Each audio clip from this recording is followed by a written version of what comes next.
한번 따라해 보겠습니다. 주여, 나는 죄인으로소이다.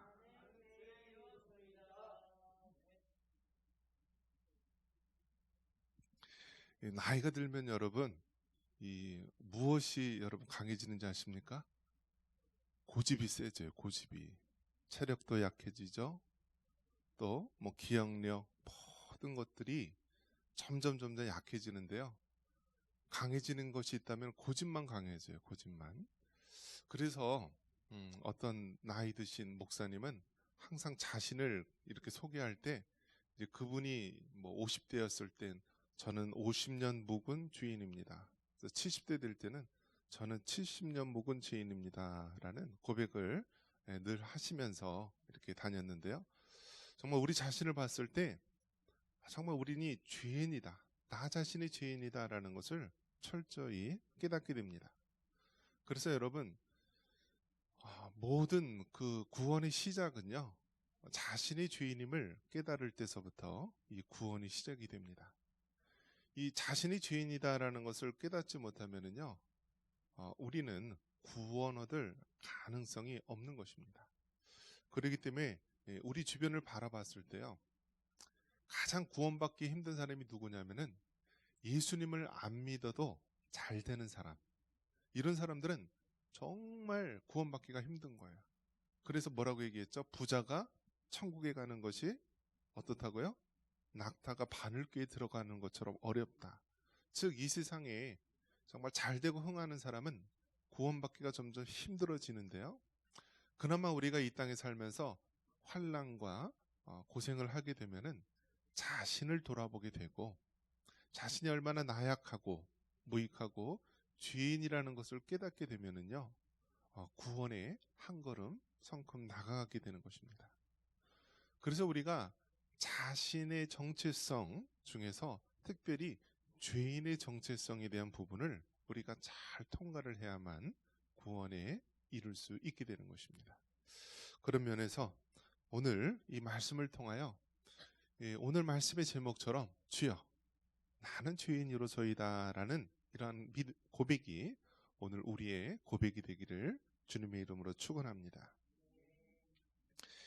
우리가 코로나 전염병 확산된 지 이제 뭐라고 부르죠? 우리가 코로나19라고 부르죠. 이것이 왜 19라고 불렀나요? 처음 이 발견됐을 때가 2019년도 12월 달인가요? 그때 발견이 됐을 겁니다. 그래서 그 정식 명칭이 코비드19, 코로나 2019년도에 발생된 바이러스 했는데요. 지금 벌써 횟수로 3년 차가 되어가고 있는 것입니다. 그런데 중요한 것은 확진자가 중요한 것이 아니라 우리가 통계적으로 보면 가장 이 중요한 숫자가 무엇이냐면 이 사망자가 중요한 것입니다. 사망자. 그래서 여러분 이 사망자가 여러분 하루에 몇 명인지 아십니까 혹시? 예전에는 뭐 사망자가 몇 명 나왔다 하면은 이렇게 사람 많이 죽었냐 그러는데 요즘엔 100명, 200명, 300명, 어쩔 때는 400명 가까이 매일매일 사망자가 나오게 됩니다. 그래서 지금 이 장례를 치르는데요. 화장터가 없는 거예요. 화장터가. 그래서 요즘에 3일장을 거의 치르지 못하고요. 뭐 5일장 혹은 그 이상을 하면서 기다리게 되고 때로는 시신은 이쪽 병원에 장례식장이 있는데 장소가 없어서 이 시신 보관하는 이 냉장, 이 보관 장소가 없어서 다른 곳에 있기도 하고요. 그래서 요즘에는 이 화장 때문에 이 장례 때문에 아주 난리들이 났습니다. 이렇게 여러분 주변에 이 사망한 분 처음에는 우리가 코로나 걸리면은 어떤 장례의 문화였냐면 화장 후 장례였습니다. 그 무슨 뜻이냐면 이 코로나를 걸려서 사망하게 되면은요 임종하는 순간 이미 이 격리돼 있는 그 순간서부터 가족들이 얼굴을 보지를 못해요. 그래서 코로나로 이렇게 앓다가 이제 연로하신 부모님들이 돌아가시면요 자녀들이 그 임종의 순간을 지킬 수도 없고 얼굴도 못 보게 됩니다. 그리고 화장이기 때문에 무조건 그 입고 있던 옷에서 그냥 화장터로 이렇게 가서 화장을 하게 됩니다. 바로. 그리고 그 후에 가족들이 장례를 치르게 됩니다. 그러니까 얼마나 슬픈 일입니까, 여러분?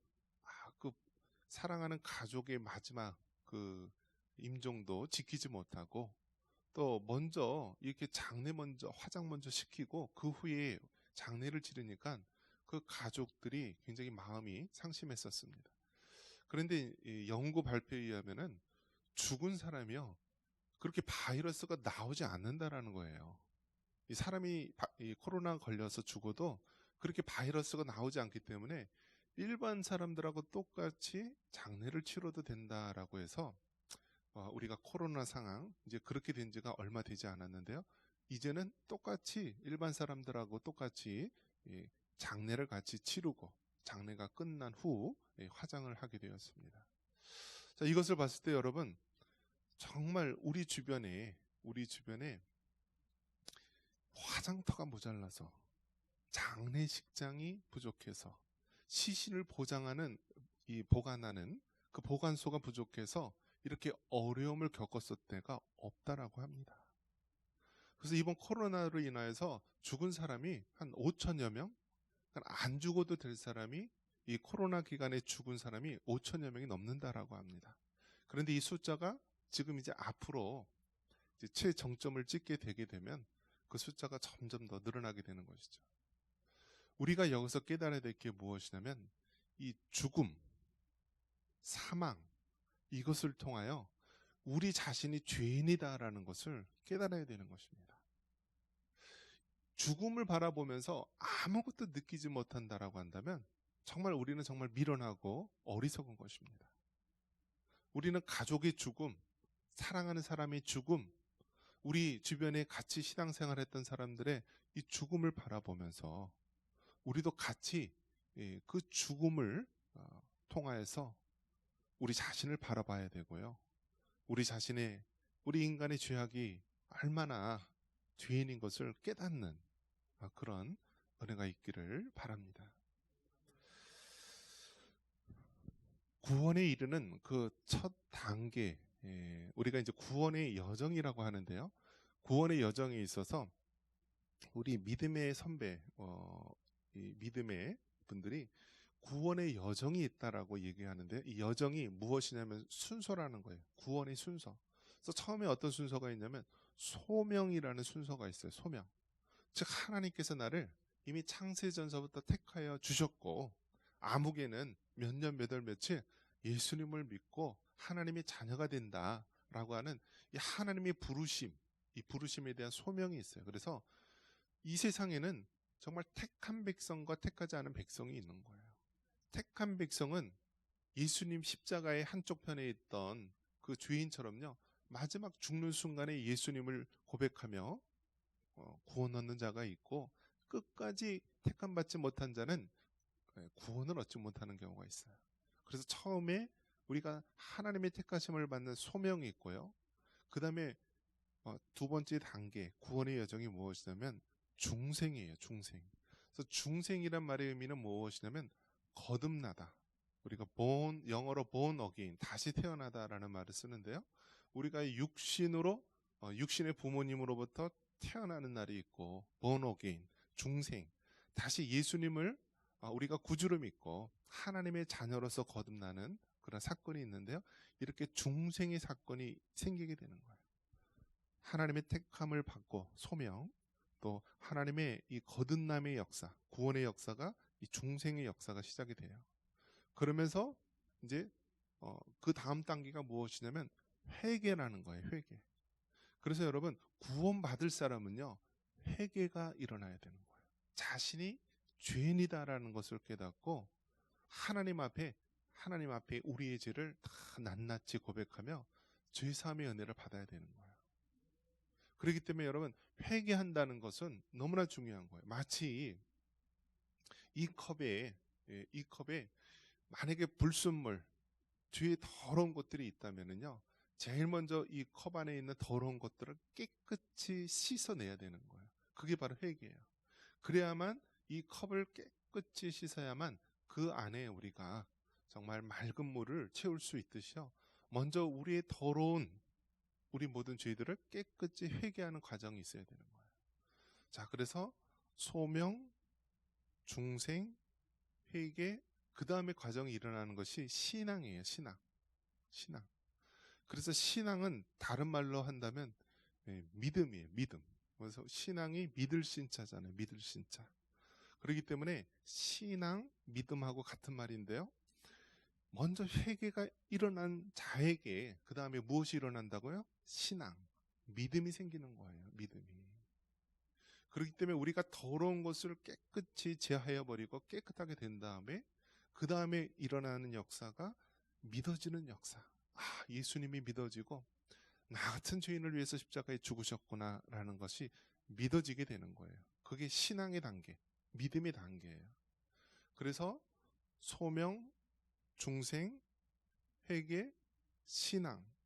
그러면서 그 다음 단계가 뭐냐면 칭의해서 우리가 의롭게 되는 거예요. 의롭게. 로마서의 주제가 무엇이냐면 십자가에 나타난 하나님의 의와 이신칭의의 복음이거든요.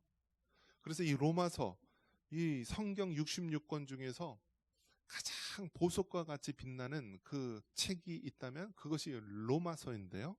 이 로마서의 주제가 바로 십자가에 나타난 하나님의 의라는 거예요. 그리고 이신칭의의 복음을 이야기하고 있어요.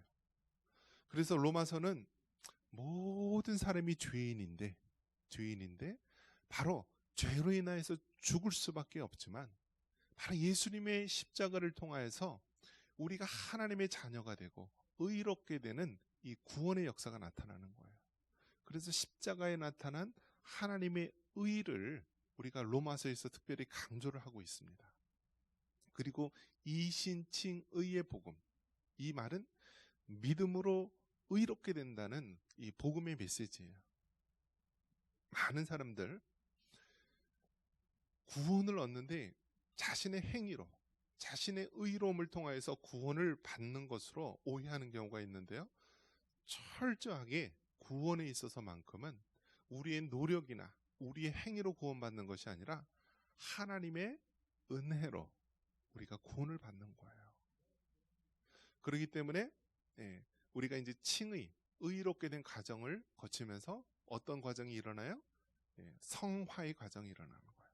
그래서 하나님께서 성화, 우리가 어제보다는 오늘보다는 내일이 더 하나님 보시기에 거룩한 모습으로 변화되어야 되는 거예요. 만약에 우리가 성화되지 않고 거룩해지지 않는다라고 한다면 그 사람은 어떤 사람이에요? 바로 병든 자라는 거예요. 병든 자. 아기가 태어났으면 그 시간의 흐름으로서 성장을 해야 되는 거예요. 아기가 뒤집기도 하고 이제 기기도 하고 앉아 있고 섰기도 하고 걷기도 하고 뛰기도 하고 이렇게 믿음의 성장이 일어나야 되는데 그 성장이 일어나지 않고 계속 들어오는만 있다면 그것은 어떤 거예요? 우리가 성장하지 않는 것은 병든 거다라고 말하는 거예요. 그렇기 때문에 성화는 뭐죠? 천국 가는 그 순간까지 계속 우리의 믿음이 성숙해지는 과정, 이것이 바로 성화이고요. 그리고 견인, 하나님께서 택한 백성은 끝까지 책임지고 이끄신다라는 거예요. 그래서 이 성화의 완성을 뭐라고 부르죠? 영화라고 하는 거예요. 영화. 그래서 영화는 언제 이루어진다고요? 우리가 죽는 그 순간, 천국에 가는 그 순간 성화의 완성인 영화가 이루어지는 것입니다. 그렇기 때문에 오늘 주여 나는 죄인으로서이다 라는 이 믿음의 고백은 어떤 고백이냐? 이 구원의 과정 중에서 하나님께서 우리에게 회개의 마음을 주시는 그 과정이에요. 자, 그렇다면 여러분 한번 물어보겠습니다. 이 회개의 과정은 우리가 처음 예수님을 구주로 고백하는 그 한순간만 하는 건가요? 아니면 우리가 구원을 처음 영접하는 그 순간에도 회개의 과정이 필요하고 우리가 이 땅에 살아가는 매일의 삶 속에서 회개가 필요한가요? 필요하지 않은가요? 필요하죠. 처음 우리가 예수님을 구주로 믿었을 때 회개하는 과정을 뭐라고 얘기할 수 있냐면 목욕하는 과정이라고 이야기할 수 있어요. 그런데 한번 목욕한 자는 또 목욕할 필요가 없이 손과 발만 씻으면 되는 거예요. 그래서 그 다음에 우리가 예수님을 영접한 이후에 매일의 삶 속에서 하는 회개를 손과 발을 씻는 과정이라 말할 수 있어요. 그래서 구약에 제사장들이 이제 제사를 드릴 때, 이제 구약의 제사는 우리가 신약 시대에는 예배라고 말할 수가 있는데요. 이 제사를 드릴 때요, 크게 세 가지 단계로 들어갈 수가 있죠. 처음에는 이 성전 뜰입니다. 이 성전 뜰, 이 마당이 있는데요. 이 성전 뜰에 먼저 들어가게 되는 거예요. 그럼 성전 뜰에 들어갔을 때 처음에 짐승을 태우는 번제단이 있고요. 이 번제단 옆에 보면은 물두멍이라고 있어요. 물두멍. 이 물두멍이 무엇이죠? 손을 씻는 곳이에요. 손을 씻는 곳. 그렇기 때문에 이 성전 뜰에서 이 번제단에서 제물을 태우고 이렇게 했으면 그 다음에 어떻게 돼요? 우리의 손을 씻는 거예요. 제사장들이. 제사장이 손을 씻고 성소에 들어가기 전에 이 손을 씻은 다음에 성소로 들어가는 거예요. 그럼 성소에 들어가면 무엇이 있어요? 정면에 향로가 있는 거예요. 향로가 있고 또 여기 말씀의 떡상, 진설병 상이 있고 또 맞은편에 이 등잔, 금촛대가 있는 거예요. 손대가. 그래서 이 성소에 들어가기 전에 무엇을 한다고요? 손을 씻어야지만 이 성소에 들어갈 수가 있는 거예요. 즉 예수님을 믿고 하나님의 자녀가 된 우리들이라 할지라도 성소에 들어가기 전에 물두멍에서 손을 씻듯이 항상 우리가 손을 씻으며 하나님께로 나아가야 된다는 거예요. 이 손 씻는 과정, 이것을 우리가 다른 말로 한다면 주여 나는 죄인으로서이다. 하나님 정말 오늘 이 저녁에도 주님 앞에 나아가는데 저는 정말 내 자신을 바라볼 때마다 죄인입니다.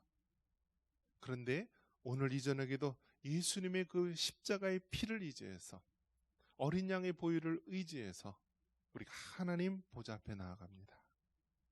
라는 믿음의 고백, 그런 고백이 오늘 말씀하고 있는 고백입니다.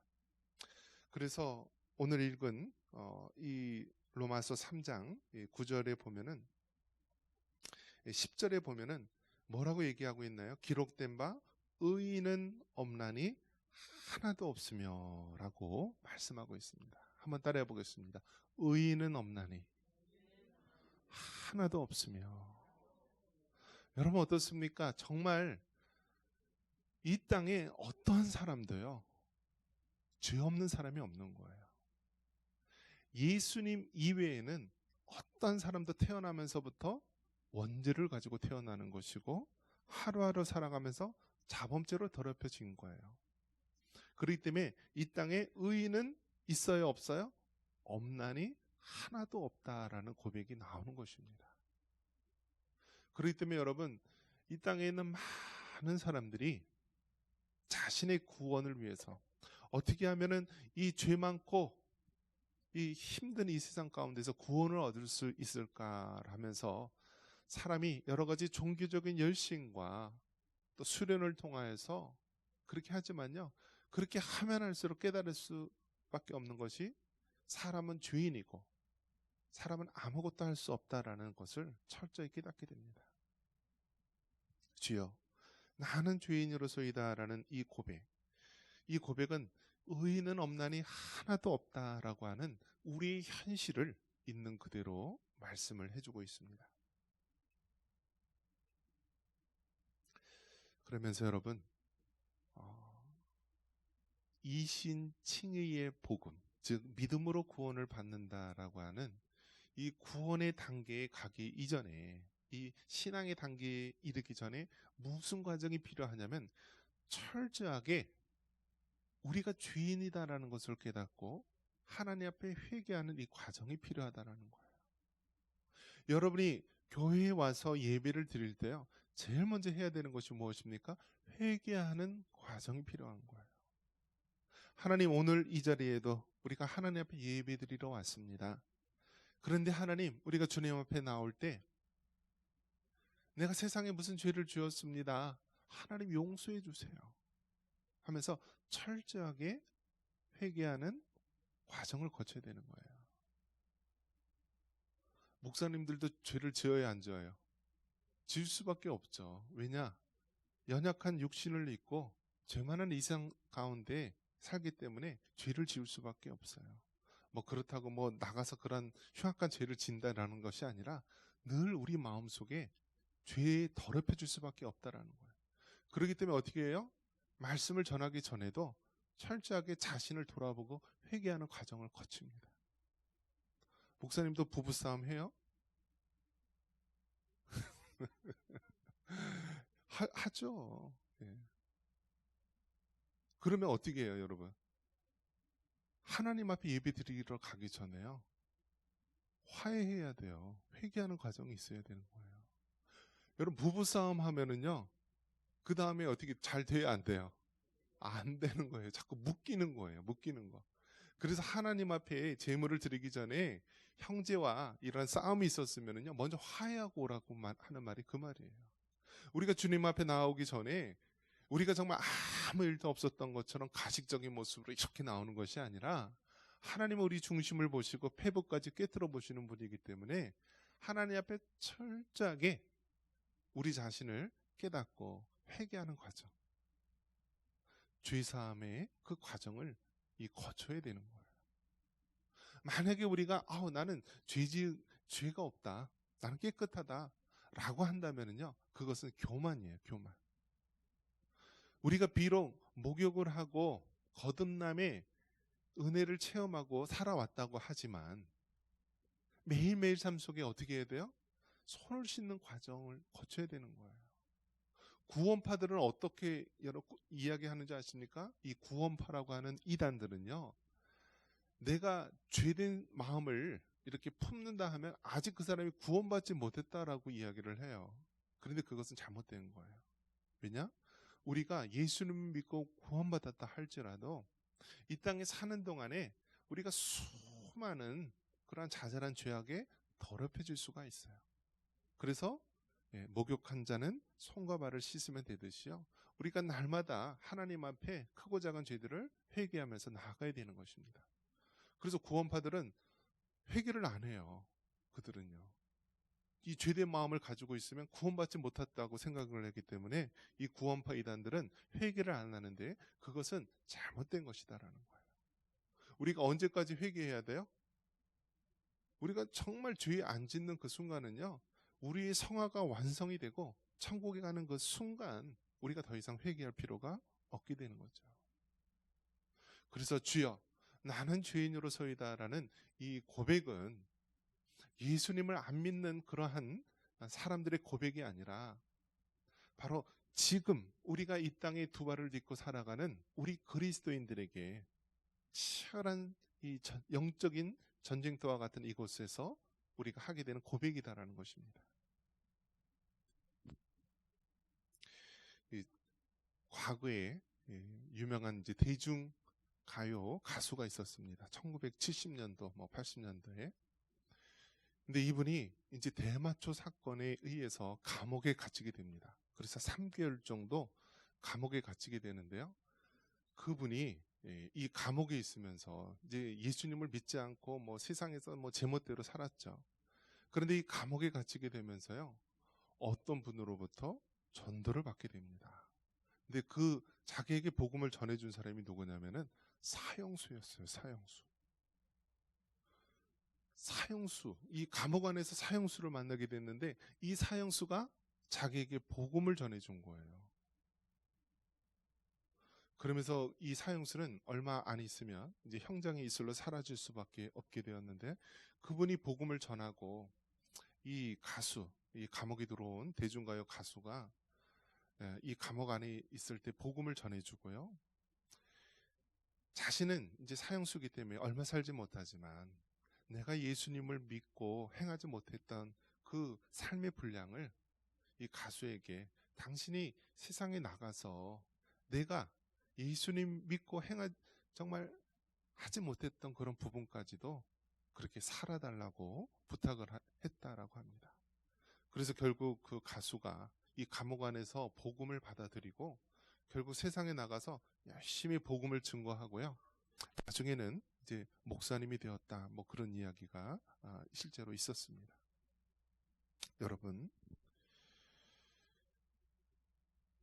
남을 재판하는 판사보다 형장의 이슬로 사라질 사형수가 천국에 갈 확률이 더 높다라는 말이 있습니다. 자신이 의롭고 나는 아무런 죄가 없고 오히려 다른 사람을 판단하는 자리에 있으면은요, 더 구원받기 힘들어요. 그런데 어느 사형수의 고백과 같이 나는 죄인입니다. 나는 조금 있으면 죽을 수밖에 없는 죄인입니다. 라는 것을 깨닫게 되면은 우리는 더 하나님 앞에 구원의 그 문에 가까이 나아갈 수 있는 것입니다. 여러분 어떻습니까? 자신의 정체성에 대해서 어떻게 생각하십니까? 나는 정말 죄인이다라는 사실을 깨닫습니까? 나는 예수님의 피로 사함을 받은 죄인이고, 그리고 이 땅에는 아직도 예수님을 믿지 못하고 죽어가는 그러한 죄인이 있는 것입니다. 이 죄 많은 이 세상 속에서 우리가 예수님을 믿고 죄사함을 받고 구원에 이를 수 있는 하나님의 거룩한 백성이 되시기를 주님의 이름으로 축원합니다.